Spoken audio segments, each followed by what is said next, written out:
Hey, hi everybody. Hi, Melanie. Hello. What a show we have for today. Down in the green room is none other than Roman Gottfried, the founder of Roman's Holistic Dog Training. He gives classes. He writes articles. He does everything based on science and what science believes at the time. All right, and it just gets better and better and better. And he's got something that a lot of people don't realize or think is a bad word, and that's called empathy. Okay, and and he's just amazing. But before we get to Roman, we got some news. We have some adoptions, don't we? Anna, GPRS Anna has been adopted. Jen has been adopted. Mm-hmm. Peanut with Great Pyrenees Rescue Resources, Utah, Montana, has been adopted. Okay, Peanut, isn't that amazing? Awesome. So, yeah, Roman worked with Peanut also. So, but we're not going to waste any more time. Roman released an article with the topic of Great Pyrenees livestock guardian breeds are not plug and play. Mm-hmm. Okay, that is probably my favorite article that he's written. So, without further ado, hi Roman. Hi guys. All right, so um, I really loved your LGDs are not plug and play article. I just love that to death. All right. Um, but that also falls into the same category. It covers your topic, what the Great Pyrenees are and what they aren't. Mm-hmm. And we run into a lot of problems sometimes with adopters, some fosters that expectations are just kind of off center a little bit, maybe. Hi. Very true. I would agree. I mean, as puppies, they're stinking cute. All Yes. right. There's the Pyrenees, the Husky, the Cane Corsos. They're kind of like, that's it. Me or the puppy kind of thing. Now, But the Cane Corso. Let's talk about the Cane Corso for a second. That's kind of your breed of choice, isn't it? Or at yeah, least it used to be. no, it is. I mean, I'm I'm not a breed fanatic, Right. but I Right. do love the breed. I like Yeah. them being sporty. I like them being dedicated. They're kind of very true, very Mhm. easily bonding. And Yeah. it's not so far away from the Guardian breeds, Mm-hmm. right? But what have I been? What have I harassed you with over the years since your breed of choice is Cane Corso? I'll tell Roman. I said you need mental assistance. They're not an easy breed, but once you understand them, they can be right. Yeah. It's if you start very early, just with Guardian breeds, you have to start early socialization, Yeah. bonding. They are basically relationship based partners. And once you set it right, they are as smart as young kids, like 5 year olds. They have logic in that concept of, an animal having logic. He needs to understand why it's happening instead of just doing it because I told you so. It's like, no, I don't know why I should do that. It doesn't make any sense. I'm not doing it. Right. That's right. Absolutely. It's got to make sense to them to do it. Right, right. And also, the number one thing you got to remember when you're asking your LGD to do something for you, they have to understand what it is you want them to do. That's kind of important too. Yeah, it is. Now, I see very often that people get confused with what's being out there. You have to be the boss, you have to be the leader, you have to be that, you have to be this. It's kind of put people in a framework that is not real. That I framework agree. is it's an illusion. It's really not real. Not in science, not with wolves, not with crocodiles. It's nowhere. And Yeah. it was so off back in the 60s that basically people said, well, we have no scientific evidence, so we let it go. Yeah. But Well, also too, think about this for a second. Strong leadership. I think the breed are strong leaders when it comes to the Great Pyrenees, livestock guardian breeds in general. That takes leadership to do what they do, but there's also something that's required. It's called partnership. that this cooperation that they're so good doing I wouldn't say it's leadership. They're just aware of what the purpose is. So they're strong on having a purpose. So our goal as partners is to create that purpose that fits our mindset, right? So if a guardian would do his own thing, right, he would just be with his family and making sure everybody's safe.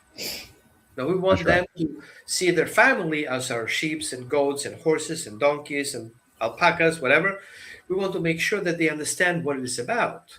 So what we have to do is we have to expand the mindset of family. Family is not you and your families are also our family and this kind of family, but that principle of what considers family for the guardian breeds is Mhm. the ones that I'm living with, That's right.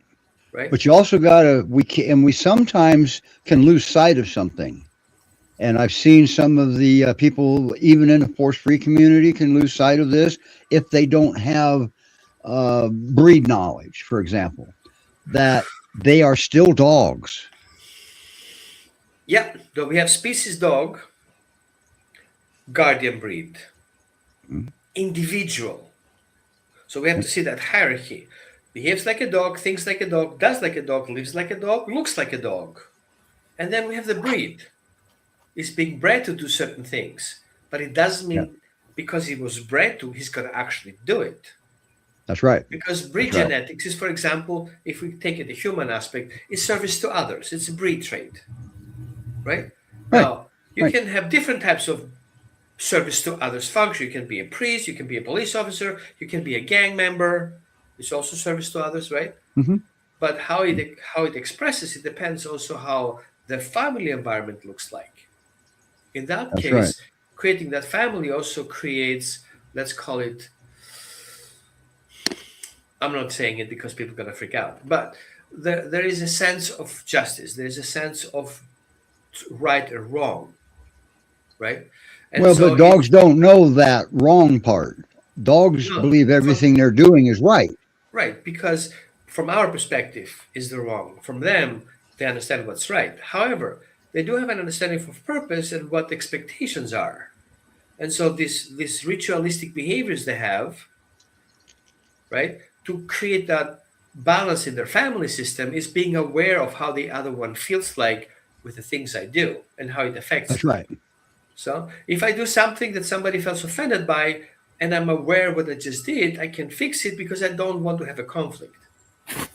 Right. And also, a dog can respond differently to the same action, okay, or to the same thing that we do. A dog is capable of responding differently because of what remembers worked last time, okay, which is brings the point I'm trying to bring up is when the rescue places a dog, that foster home or the people at the facility, whatever, they know how the dog's responding to certain different scenarios throughout the life.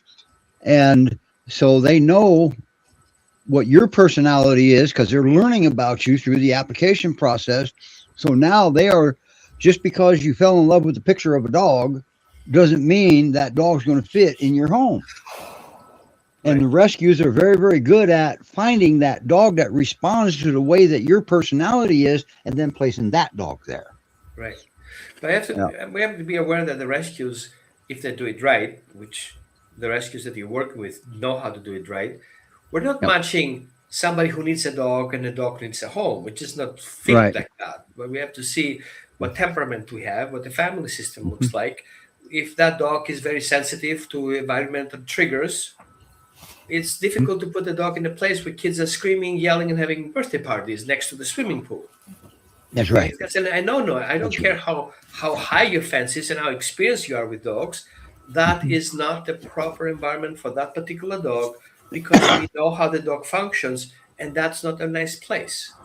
And Right. it's like 90% accuracy, right? And people get confused because they blame the rescue. No, no, the rescue Right. is not And wrong, right? make Yeah, and make no mistake, a breed specific rescue, and we have a few of them for the Great Pyrenees, sadly.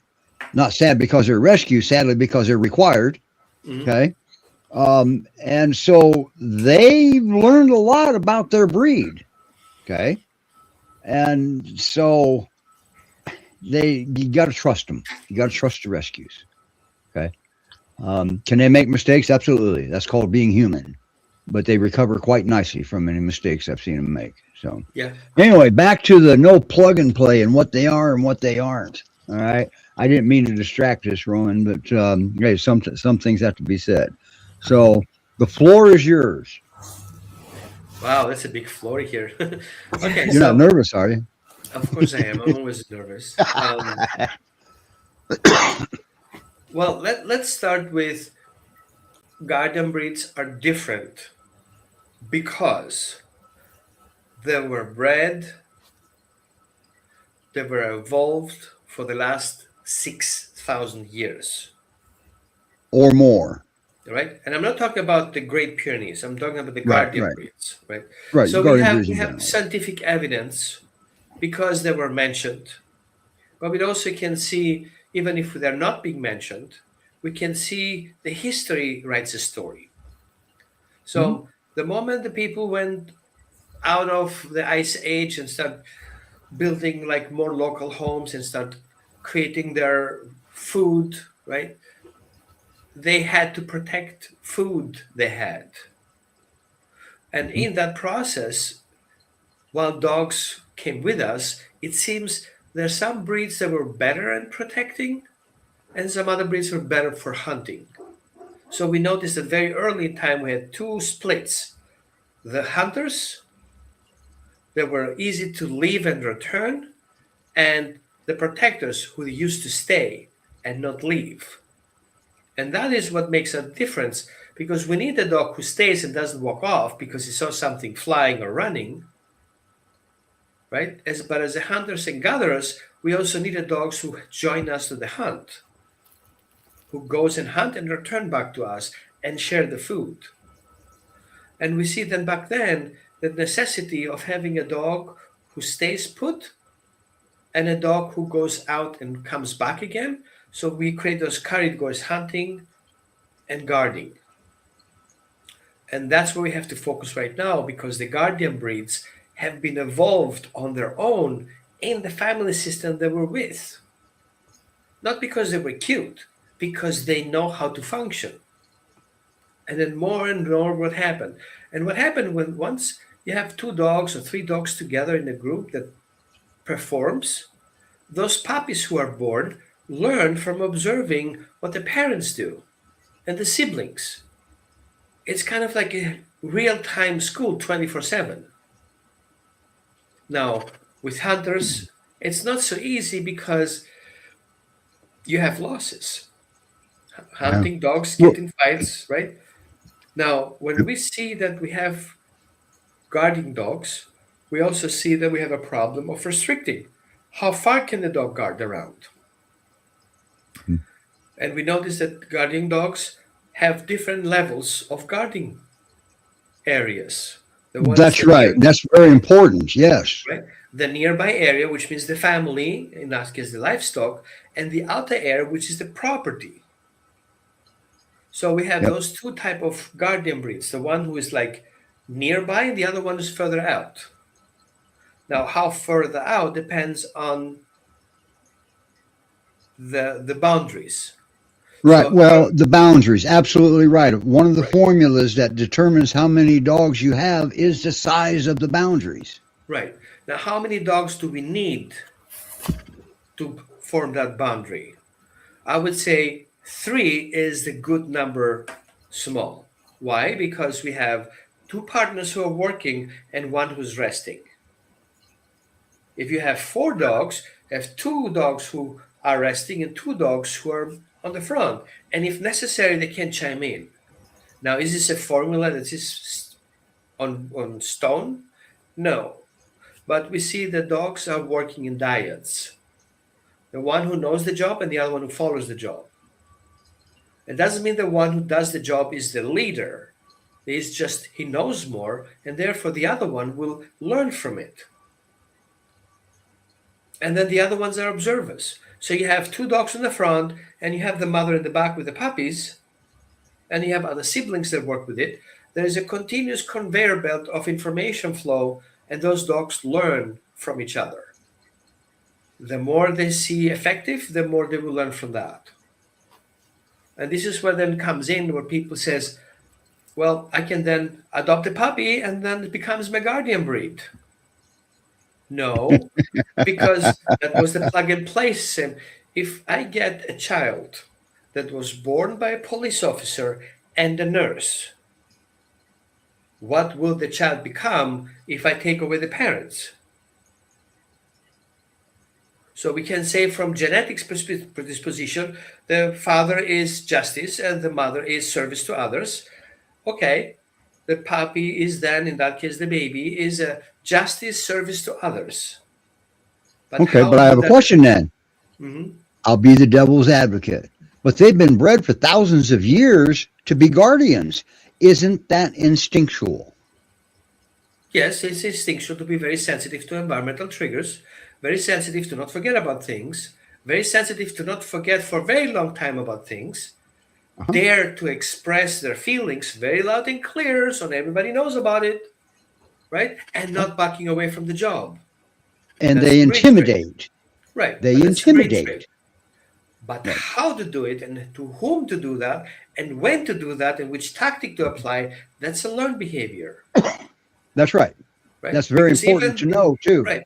So even if we go down to human, even if my mother is a police officer, my mom is a police officer, and my uncle is a police officer, doesn't make me a police officer? No, I will not pass the academy. Why? Because I'm lazy. Yeah. There you go. Right. And we got some dogs that they just don't want to go out in the fields. Okay. Right. Some dogs. Now we ought to make a distinction here, maybe that some people may not be aware of.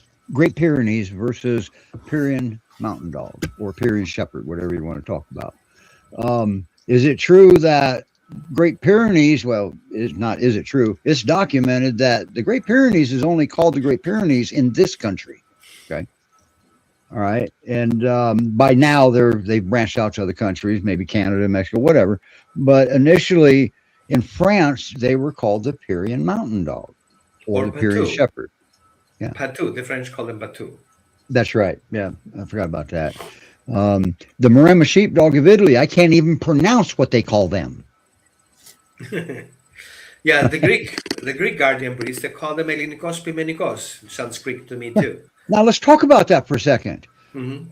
The Greek guardian dogs, believe it or not, that's older than the Great Pyrenees. Okay, or the Pyrenean Shepherd, Pyrenean Mountain Dog, because we have evidence now of 13,000 years now. Mm-hmm. Okay. All right. That's just evidence, not published yet, but that's what Roman was talking about earlier. And the documented evidence we have is 1800 BC. Well, naturally, 13,000 years goes well beyond that. So let's talk about that Greek dog that's got an influence on the livestock guardian breeds. From what I could gather, we know that the tribe of Molossers, the Molosser tribe in the area of Greece, had guardian breeds to protect.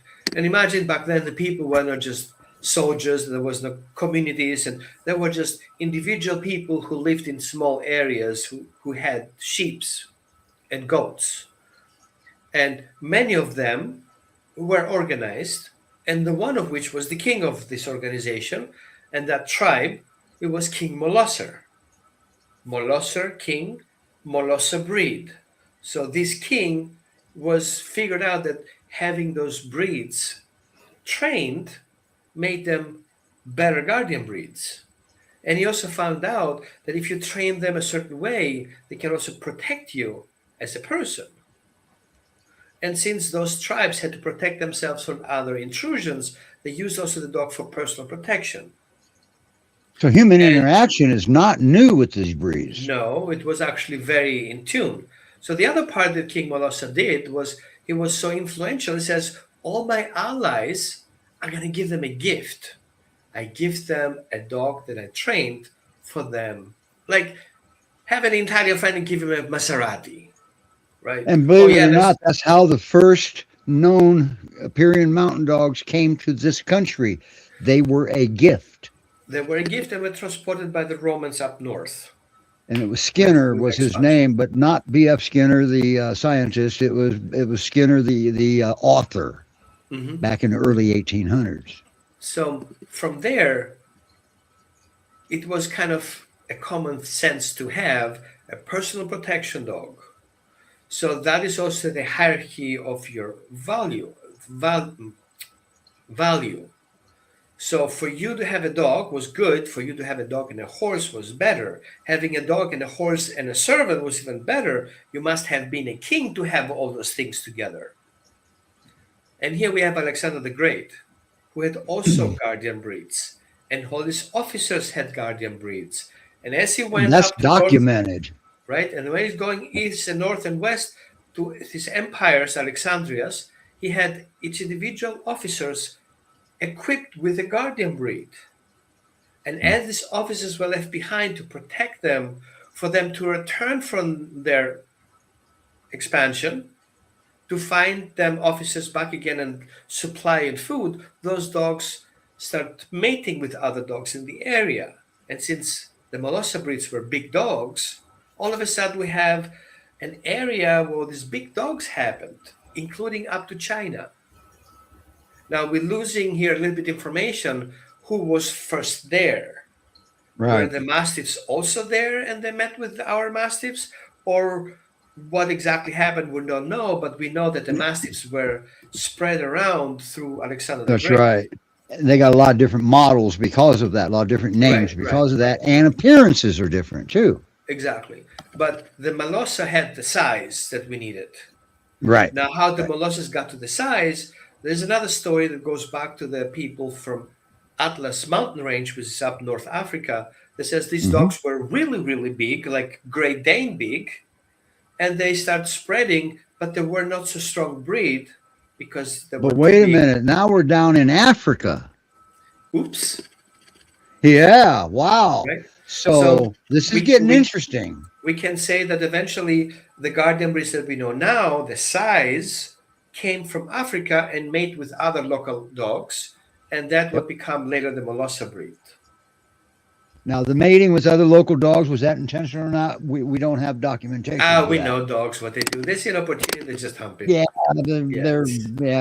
they just like to go out and play. But we know from the Egyptians and from the Greek, there was specifically making sure they're not being bred off, because they knew if you bred things around, it's going to come back to you at some point.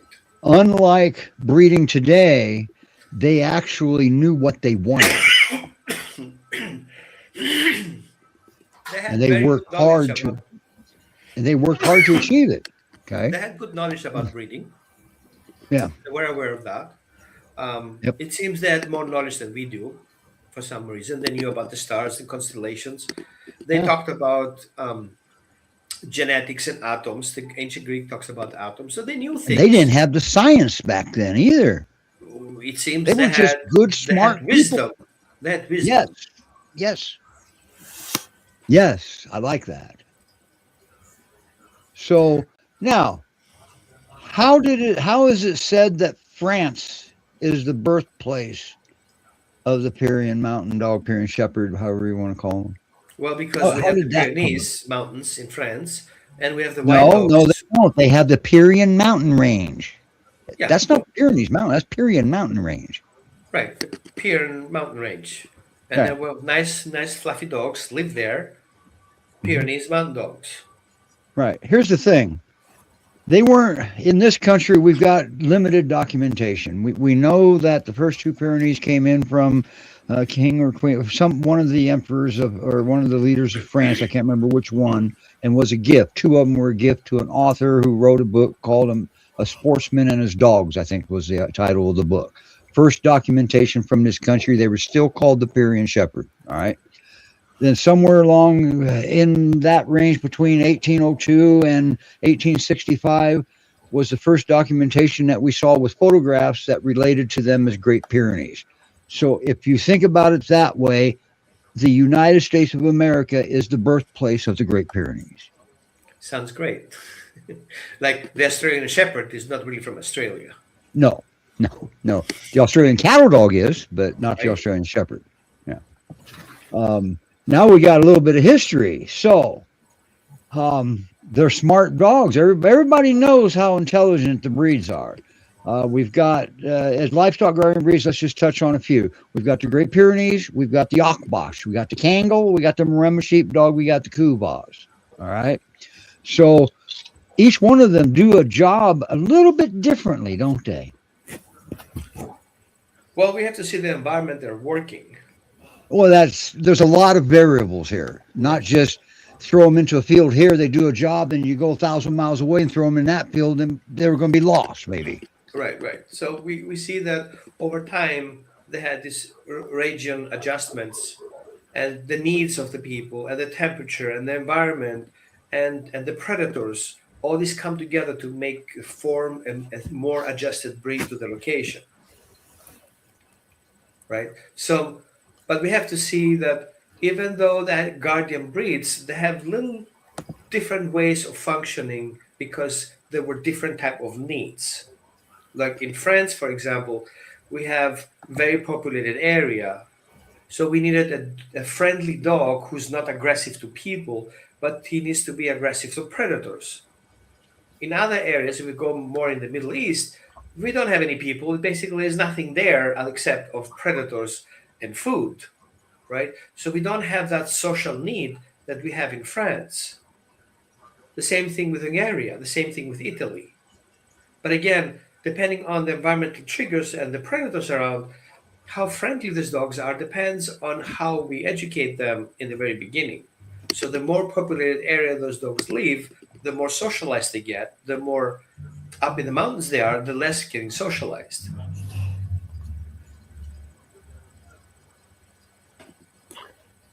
I had to mute myself because my Akbash is being very boisterous because Oh, my the baby. driveway is Grand Central Station right now.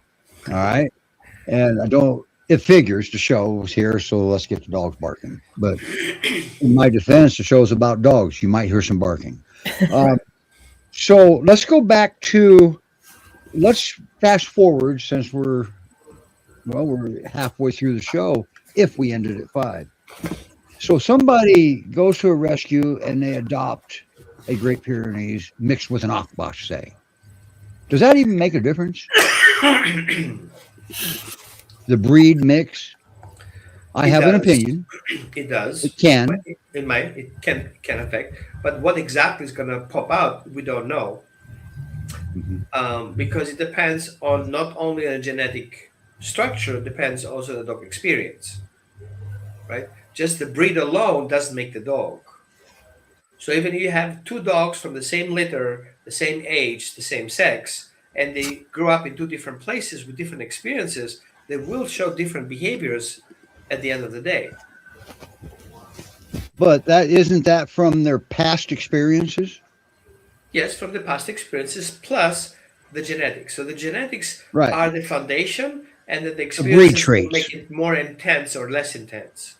So a Right. dog who's hypersensitive and you let him be sensitive and without any restrictions, he's gonna be sensitive to everything, Yeah. Yep. right? And if you have And a you got to dog, remember the livestock guardian breeds, there's a couple of misconceptions. One, they have cast iron stomachs. They do not. Two, they can handle anything. Well, yes and no. These are extremely emotional breeds. Extremely emotional. That's what makes them so good with sheep. They're sheepdogs. I remember these are sheepdogs, not right, chicken dogs, not goat dogs. They're right, sheepdogs right, right. because Dog they agrees. can bond with the sheep.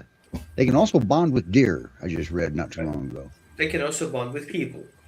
and people They, obviously. they bond, right? Yeah, they can't bond with goats. Goats aren't a bondable breed in that respect. Right. Goats are more predatory than they are anything.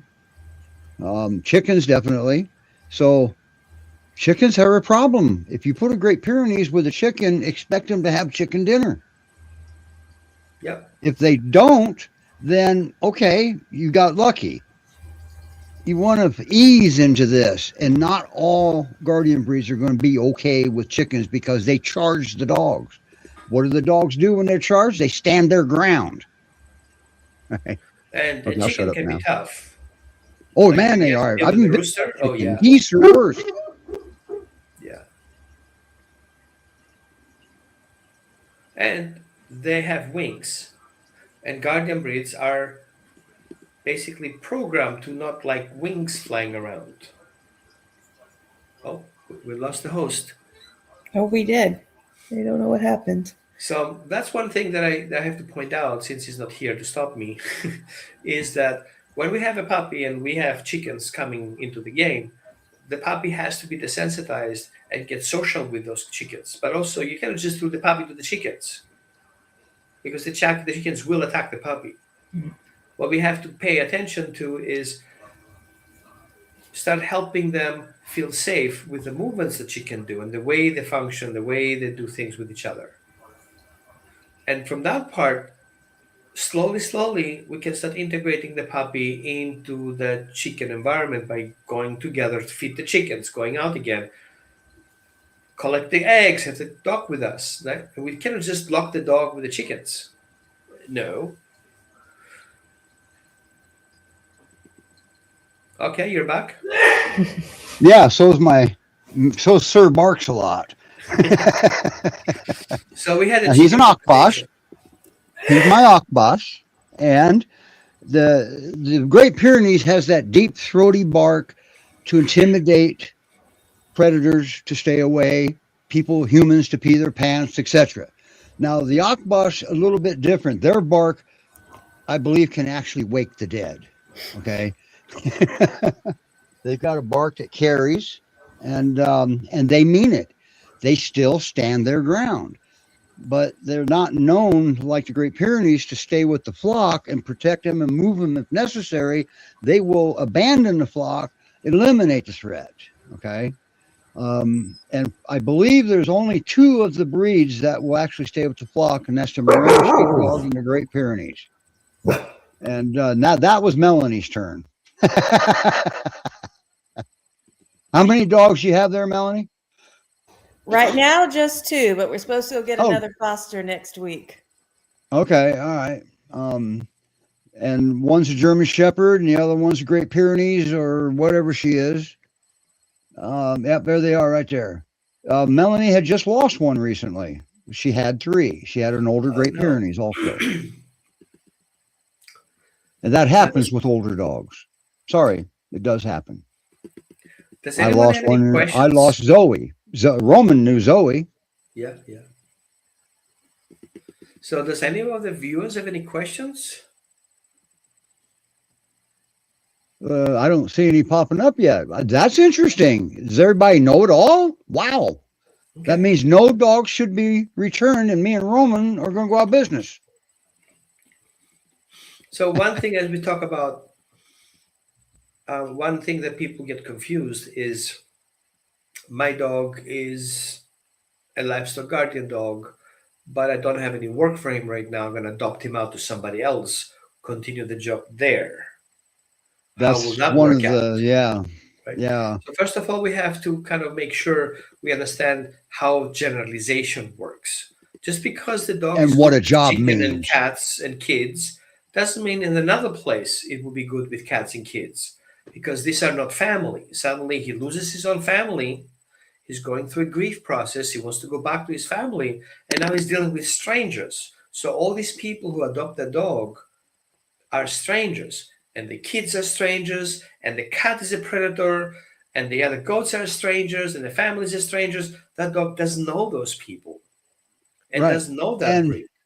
And here's the bottom line. He doesn't know where he's at.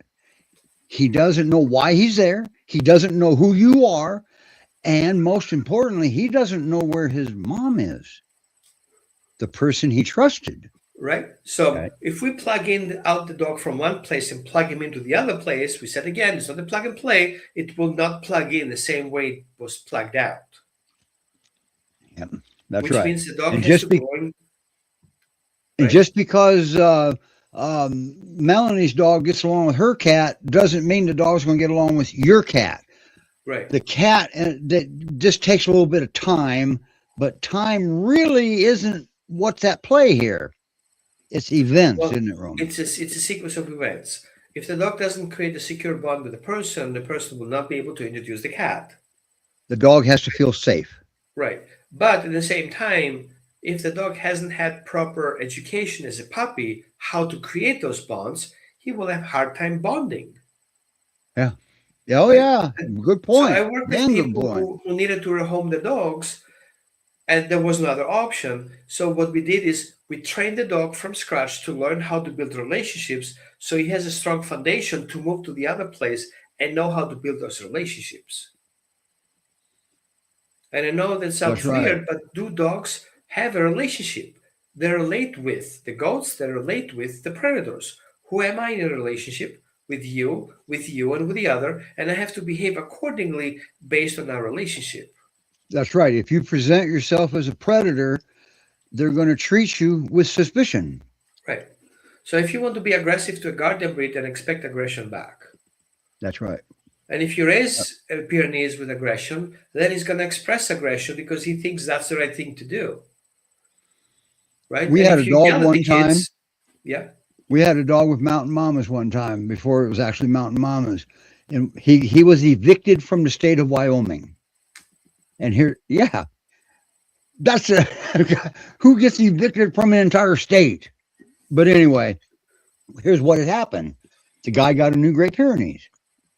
Okay. Dog came into the house. He went to approach him, had a treat in his hand. Dog went, "Grr," and he threw that treat and ran away. Approached him again, threw the treat. Dog growled, threw the treat, ran away. Pretty soon the dog thought he had to growl or show his teeth in order to get that treat. That's why he was thrown out of the state. He was deemed a dangerous dog. It was embedded in his microchip and everything. A dangerous dog, and he had never bitten anyone he never had a bite history that was Yeah, recorded. yeah, yeah. And Judy, it wasn't Ashley, I'm sorry. It was Judy with Peer Rescue in Colorado. They got him, and he was adopted in about a week and a half because they reversed that problem right away because they didn't realize what actually caused it. They accidentally reversed it because he got a treat without growling, That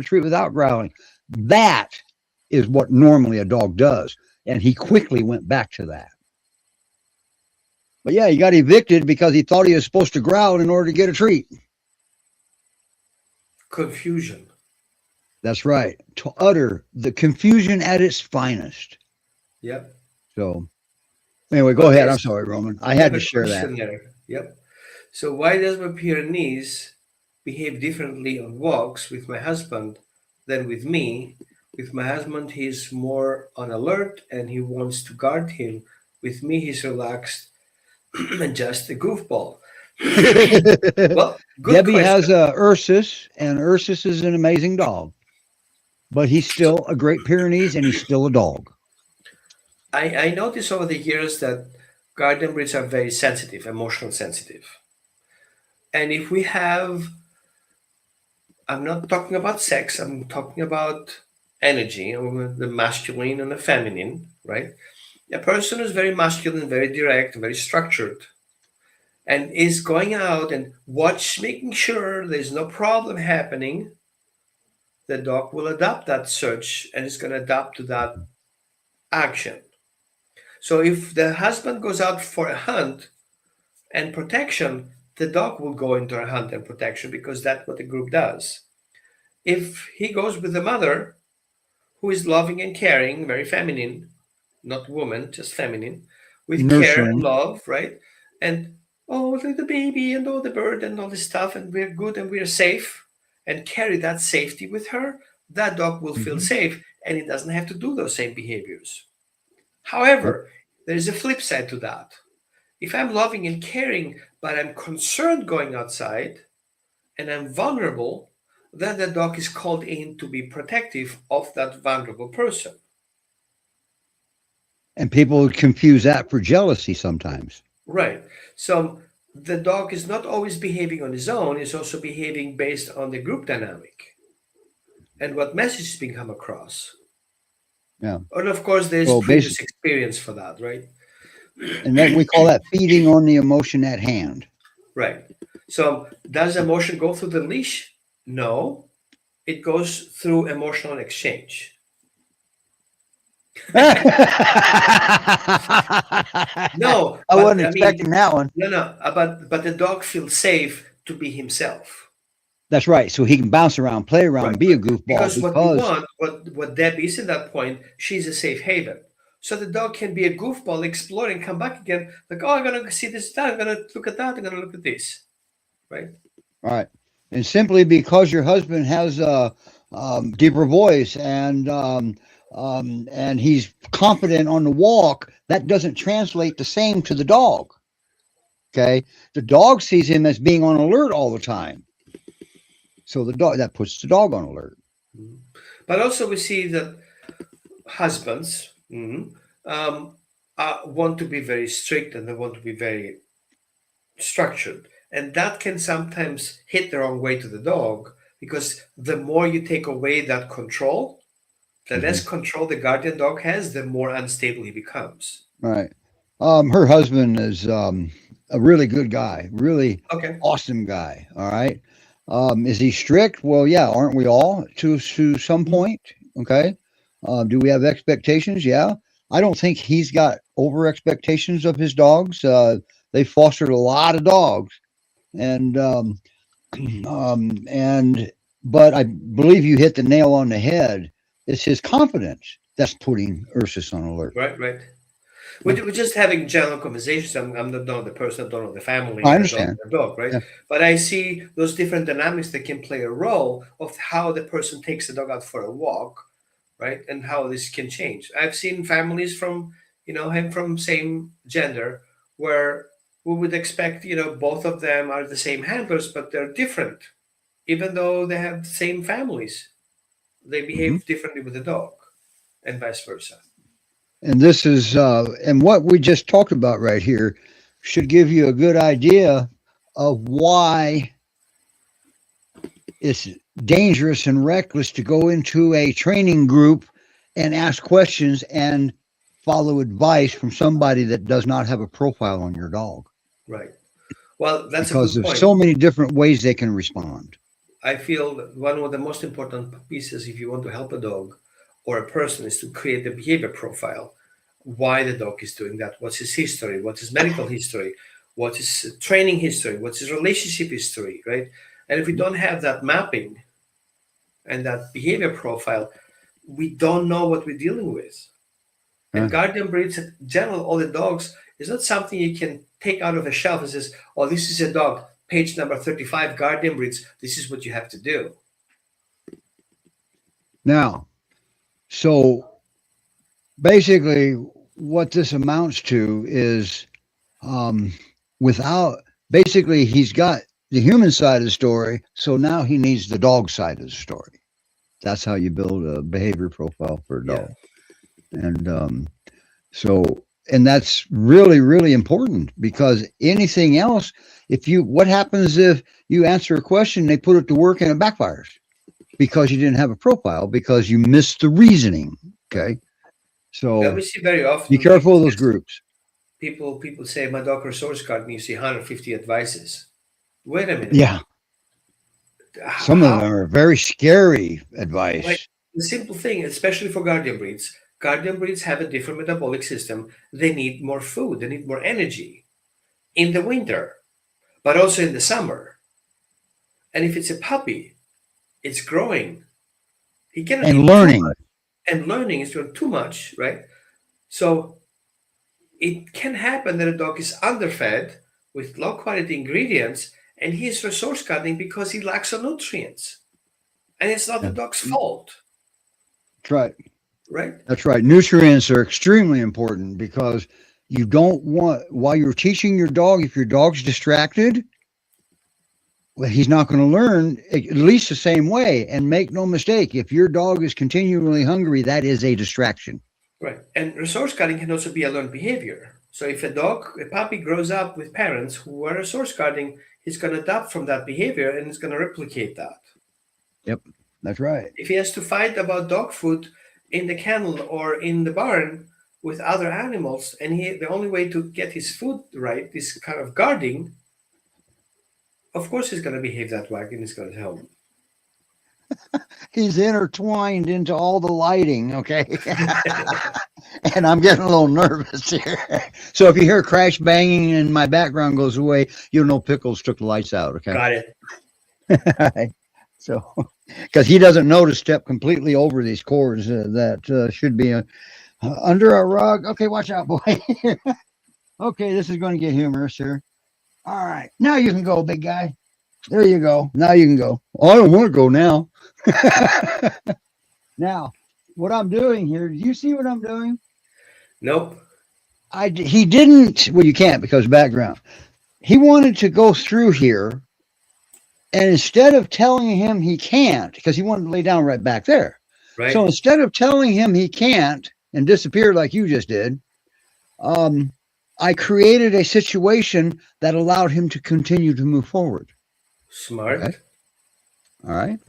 And because this isn't normal with what's set up. This only happens once a week.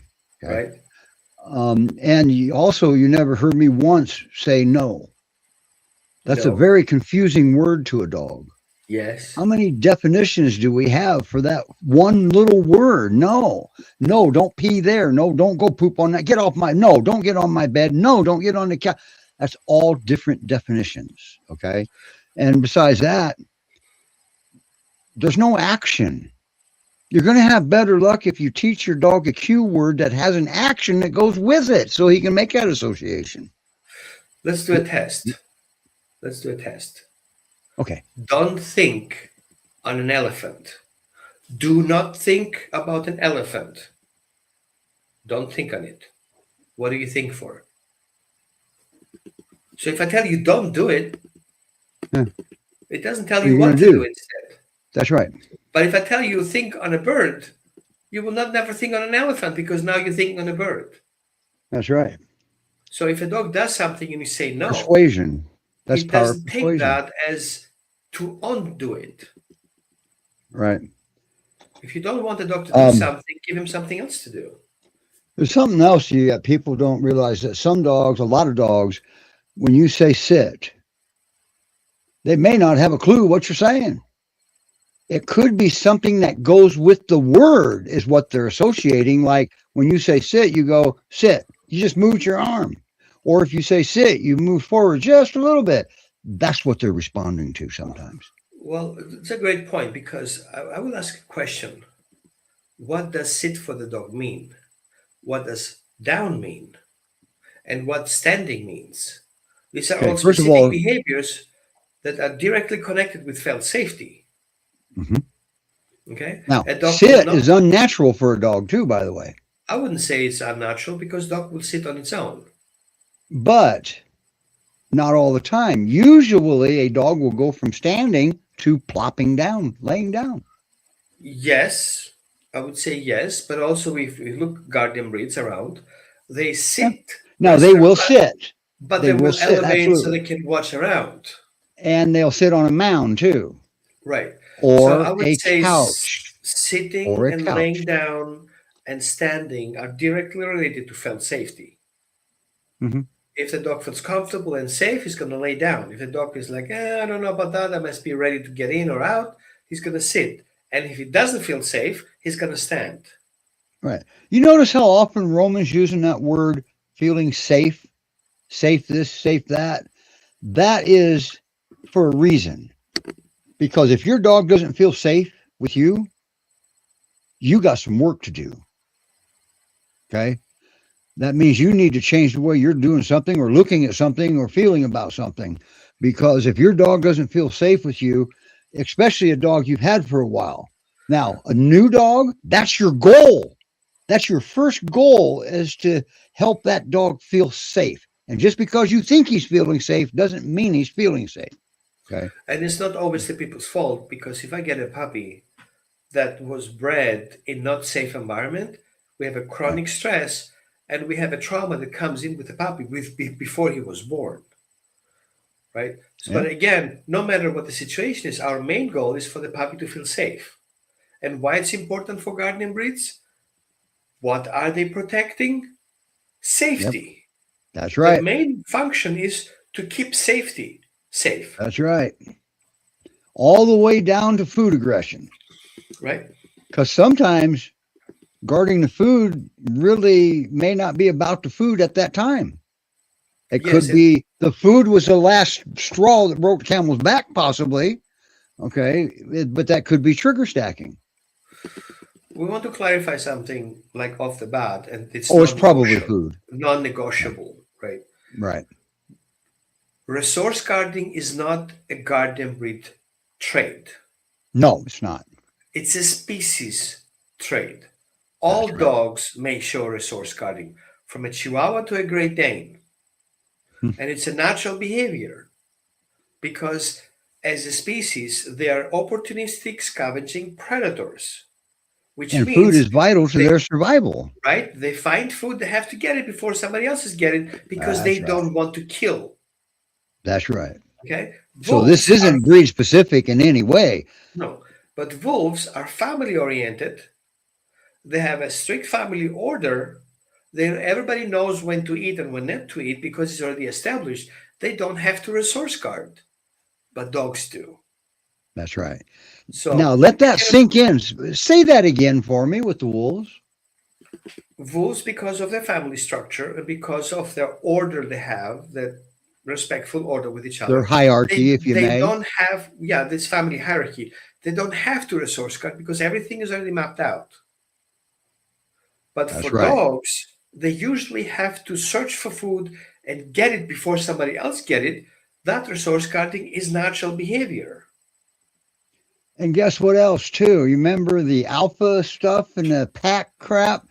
Well, did you know that the wolves was discovered by the same man that published the wolf pack theory?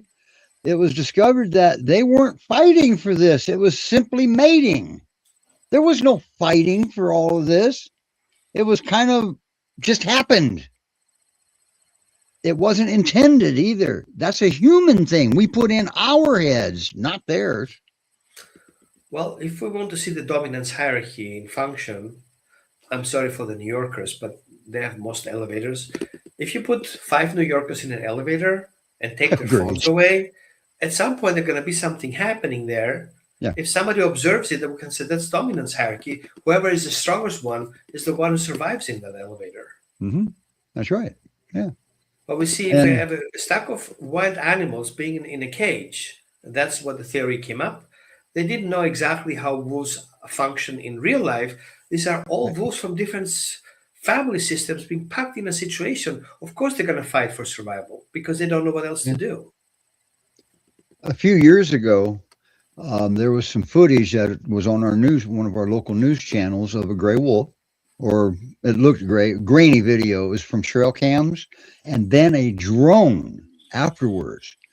This wolf went into a person's backyard, stole the dog's toy, and left. And that's when the drone went up in the air and followed him back to an area that lost him. And it was able to get a little bit of an inside view, but not much. But basically, this wolf, they don't know if it was a male or a female, went out and stole a toy, took it back to his cubs. They got this on video. Wow. Yeah. That's so cool. Little thief. And, there was no fighting. There was no anything like that. Wolves are actually social family animals, is what it turned out to be. They're very social. So why are we still calling dogs and wolves and everything pack animals? Did you know David Meach, the man that published the wolf pack theory and then debunked it, and then eventually unpublished his own book? All right. Eventually, I think just a few years ago, I think I read that. But if you ask him any question today about a dog, he's going to tell you, I don't know. I study wolves. Yeah. They're not related. But all these other guys who know everything about dogs know everything about wolves. Yeah. Weird, huh? Yeah. Yeah. And these are the same people that say that these people with PhDs and studied the animals all their lives. I have a master's degree, studied animals. I've studied one breed for 41 years. And they're saying that I don't know what I'm doing. They're saying that Linda Michaels doesn't know what she's doing. They're saying these people even went as far as Ian Dunbar. All right. Now, make no mistake, Ian's not a scientist. Okay. He never claimed to be. All right. And does he use aversive methods? Not anymore. And he hasn't for years. Okay. So Roman's a recovering aversive trainer. You've heard of recovering alcoholics? He's got the number of days that he has not used aversive methods. And people How make about fun of that? it. Like, I You don't know. get chips. I'm not making fun of it. I'm serious. I think we should create a system to where they can actually do something similar to Alcoholics Anonymous. That I read about that. They get chips of so many days and then years and whatever. Well, you know, thinking Because this back, is a sickness. If you put I'm going to tell you the same thing I tell anybody. Only a fool would put a shock collar on a livestock guardian breed. I have to think of the people who have a need to feel safe. Mhm. They will do it at any cost. That's And right. they will not hesitate to do something that makes them feel safe, even if it's for disadvantage to the dog. Mhm. But Yeah. it's short There's lived. two things. There's a couple things you got to remember. Okay, I've been doing this for 41 years. I'm closing in on 13,000 dogs I've worked with. Okay, and I've never ever needed any kind of outside tools except a leash, and that's not an adversity. They're trying to say leashes are bad now. What? What? This sounds more like an agenda. Yeah, it is. Okay, and it's being funded actually, and but I never needed anything like that. Would I have used it if I felt I needed it? No, because I had an advantage over a lot of people. I had education, okay, formal education, and I was able to continue to sort this out, okay? So, no, I would not have used any kind of a prong or shock collar in the end. I came home one day with one of my dogs 15 years ago. My wife had a gentle leader around his nose. And I saw that, and I saw him going like this, trying to get it off. And my first question, I says, "What are you doing? What makes you think that he approves of that?" Right, right. That was how I asked. That's how I put it. I says, "He's trying to take it off, and he's adamant he wants that off." Blizz was 145-pound Great Pyrenees, and so I says, "Why did you do that?" Because I'm too small to walk him. Wait a minute. Size has nothing to do with you walking the dog. True. If your 3 foot sacred personal space is your dog's safe place, there's not going to be any reason for your dog to pull you on the leash. I That's think, what you have to create, is a safe environment for the dog to walk with you. right, right. Well, I caught But you off guard. You didn't know I knew that, did you, Roman? of course, I know you know it. But you know, we're not making assumptions that everybody else knows it, because obviously it seems No, nobody not knows at about all. that. So we're sharing things, and if you know about things, then great. Say yes, I know, I knew it because I know how to do it. But some people don't, and That's there is right. a lot of miscommunication out there. So the And first thing I see most remember, people. Go ahead. always remember, Roman and I can speak for Roman on this one. Neither one of us walk on water either. We don't know it all. Did you know that just the other day I was watching my dogs out back, and I looked at that and I thought, wow, that was new. Something they did. Okay. So they're biological beings. They're capable of evolving. Yes, they do. They Yeah. not Thank only you. evolve biologically, they also evolve spiritually. And yes, dog has That's right. spirituality, That's right. Well, they have to. God created them. right? Now, we do have a question. Do we? What happens when you bring a rescue dog into the home and something goes wrong? Okay, well, naturally, call your rescue and don't say, "Get this dog out of here." Ask for help first. Okay, because if something goes wrong in the first few days of having that dog, we need to just step back and get out of the picture and give the dog some room here to be able to sort through something that maybe he can fix on his own. Right. Okay, We like have to be cats and careful. dogs. We have to be careful. If people get frustrated, they have certain expectations in their mind. They want this fluffy dog they saw with the neighbor. They saw this fluffy dog they saw in the image. In their mind, they want a no problem dog. And that's what Yeah, they aim, plug and right? play. And Plug and then play. I love to have an expensive car. until I stopped to the first gas station, see how much money it costs to fill it in, and then how much the mechanic costs. I'm like, I want to get rid of the car. Now, when we bring dogs in the home, when we have those expectations and that doesn't add up, it doesn't mean that you went wrong, but we can still adjust. The dog has to adjust, and the people have to adjust. But one thing I cannot tolerate is I get a dog because my kid asked me about it. Yeah. Wow. And I gave him one for Christmas. What's happening if the kid asks you for a car? Gonna buy a car? Like, how about an airplane? Right? So a child that doesn't have a responsibility over the dog cannot make decisions what dog we're going to bring home. Because the child is, as much as we want to teach the child how to take care of the dog, it's not the child's responsibility. It's still a child. He doesn't have any parenting skills. We have parenting skills, and we should parent the kid, and we should have to parent the dog. So if you want to bring a dog for your kid, I would think about twice, because you're going to have two kids to care for. And always remember, the dog is new. He's going to be upside down. Okay, how about we use the word destabilized? Okay, and they rely heavily on stability. Their boundaries breeds. Okay, and so they protect their boundaries and all the contents. You want to know? I get calls more than you think about I went to let my dog out onto the patio, and he stopped halfway in and halfway out, and just started barking and barking and barking and barking and barking, wouldn't move, and barking and barking and barking. And I say, okay, what changed? What was there that's no longer there? Or what is there that wasn't there before? And 9 times out of 10, they have a plant there under their awning, and it's a sunny day, and they moved it out to the sun, and now Mr. Rain Man won't go past it. Because it's off. And whenever today, from a lady who her dog started barking in the living room, and they didn't know why, and the dog was looking up, and the ceiling fan was running. That's right. And people wouldn't understand why it's a ceiling fan. I said, zoom out a little bit. What do you see? A thing that has wings and flies around. What do you think expect the dog to see there, other than a thing flying around? Prey. It's a bird of prey. Right. And the number one predator in this country for Great Pyrenees are birds of prey.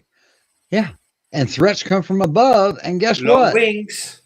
We're also taller than they are, and threats come from above. So, and then we reach over the top of their head to pet them. Oh, you're so pretty. And then we get our face bit off. Gee. How about we go from the heart line and come up with petting maybe? All right. How about we take some of the triggers and unstack them a little bit, like the height, sit down, take that height out, let him approach you. Don't you approach the dog, let the dog approach you. All right. And you got to remember, this is all done if you are comfortable. You have to be comfortable with all of this. Okay. Especially if it's not your dog, if you're visiting somewhere. We have a document we wrote up called the Peer Parents Rules for Visitors. And basically it says, don't look at my dog, don't talk to my dog, don't touch my dog. And just because my dog approaches you doesn't mean they want to be touched. Why is that, Roman? Don't look at my dog. Because if you stare at them, they're going to feel threatened. That's focus. And then if you add verbal to it, that could be enough right there to put them over the line. Right. Okay. All right. And then touching them.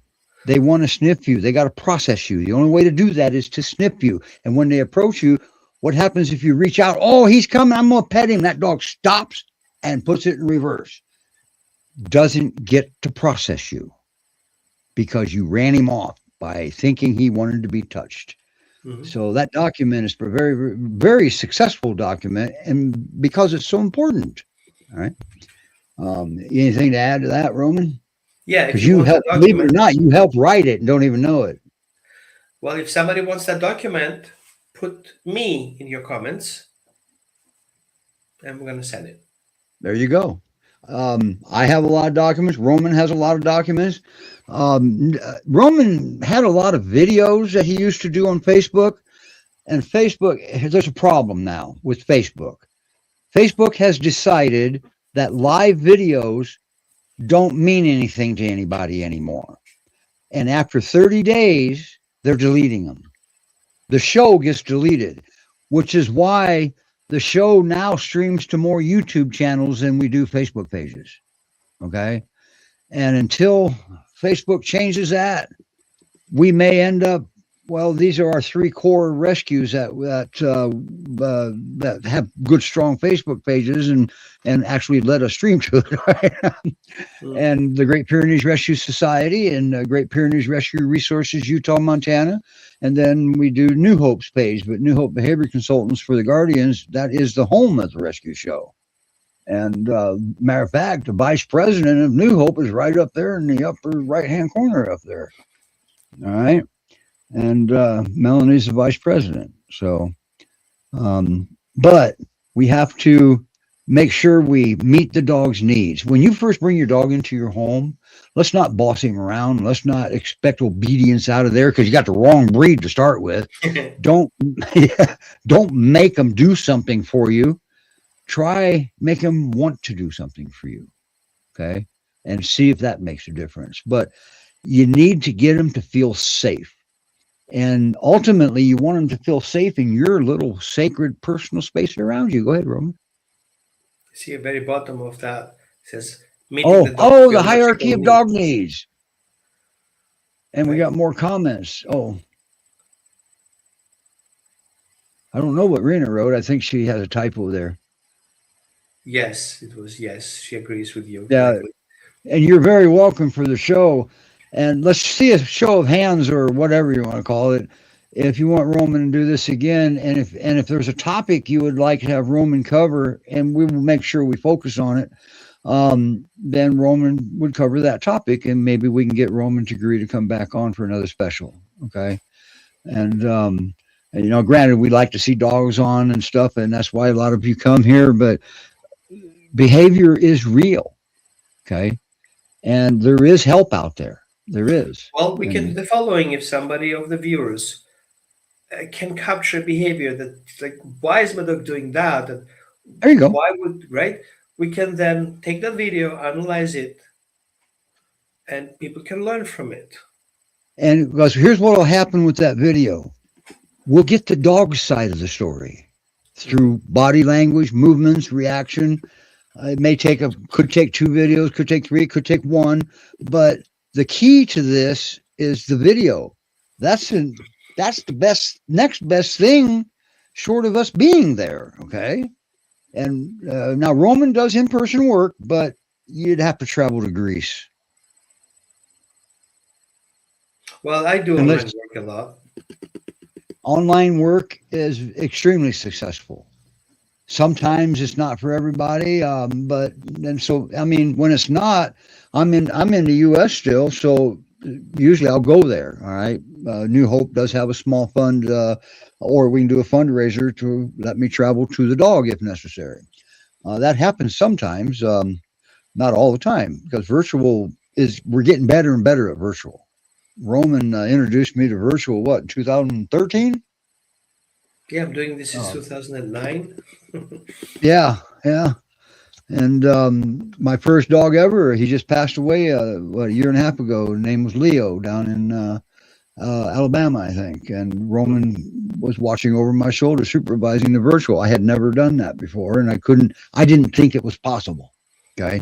Because I had to be with every dog, and I would come back from 2 weeks of working with a dog or something, and Roman had worked with 20 already. And how the heck you do that? So, and back then the platform was called Blab. Remember that, Roman? It was Skype. No, Skype took over Blab in the end. I did it. But you used Blab. Yeah, I use Blab for life. Okay. But I use Zoom, Skype for my clients, and then yeah. But Skype has now been they've defunded Skype. Yeah, it's gone now. Yeah. And StreamYard has been priced out of most people's price range. Yeah. This is our last term using StreamYard. When it expires in July, we will have another option. We're hoping it's OneStream Live, but man, they seem to be dragging their feet. We need co-host capabilities, obviously, for production and co-hosting, because we have believe it or not, a pretty good sized production here. Yeah. But and StreamYard's the only one that offers co-host. Now, since you're in Greece, what time is it in Athens? Out there where you are? It's 15 minutes past midnight. How about that? Now I'm tired. Thanks, Roman. Wow, thank you, Roman, for coming on, and hopefully we can get some responses, and let's get you back on with a topic of at their request. If you want Roman to talk about a topic, or like Roman said, give us some video. You can, let's see, what do we do with video? You can send video to info@newhopepyrs.org or to my email, steve@newhopepyrs.org. I can't make a OneDrive folder unless Melanie knows how to do it that has general access safely like that. Is there, Melanie? Well, we can do it with Google Drive. I'll set one up that we can have as a shared. I meant Google Drive. Okay, let's do that. We'll set up a rescue show Google Drive folder. We pay for an ungodly amount of storage up there on Google Drive for New Hope, so we can do stuff like this. All right. What do we have? 100 terabytes, Melanie? More than we'll ever use. Yeah. I just don't have to delete them as fast or download them as fast. My server is only 52 terabytes. Wow. But oh yeah, 52 terabytes. I'm working hard on getting you access to it. Roman has had a problem when he moved from the U.S. to Greece. Google got mad at him. No, my YouTube. Google Map. Oh no, YouTube got mad at you, which is Google. No, I don't have a problem with YouTube. I had a problem I with thought Google you had Map. a problem with YouTube. No, It I was just wanted Google to Maps. transfer my company because I had like 150 5-star reviews. I want to take Oh, it with okay. me. Like, no, Gotcha. delete. So all those YouTube videos, you still have your YouTube channel? Yeah, I do. Oh boy, I can sleep again tonight. I thought you said you lost YouTube. No. Oh, thank goodness. But anyway, Roman's having issues with his website, and we are going to be working hard in here this next week or so to fix that one way or another. Okay, either redirect it to give him a page on our website through his own email. We'll figure something out here. Melanie's just now hearing about that. She's saying, "Really? When were you going to tell me?" We just did. Good. So if Roman needs a hand. His website's screwed. Unless, do you do WordPress, Melanie? That's what got him. Our old school website was WordPress, so I've done it some, but I'm not going to say I'm the most familiar with it. Okay. Now, if one of the viewers does WordPress, now keep in mind he's already spent over $5,000. Okay, trying to get his Are we website. talking about the website here or about the Pyrenees? Both. That has to do with your website. Oh, You need a hand with that website, and That's all I okay. was going to do is a patch job because I don't know WordPress. Okay. Anyway, enough technical crap. We have people fleeing this show right now. So Right. all right, everybody. We'll see you next week. Next week we have an amazing show. Well, becoming lined up. Sydney will be here hosting with us.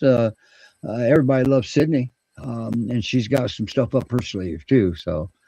All right. Now, before I do this, let me make sure I screwed up because I didn't have the intro into the automatic, but I do have the outro in. All right, everybody. See you next week. Bye now.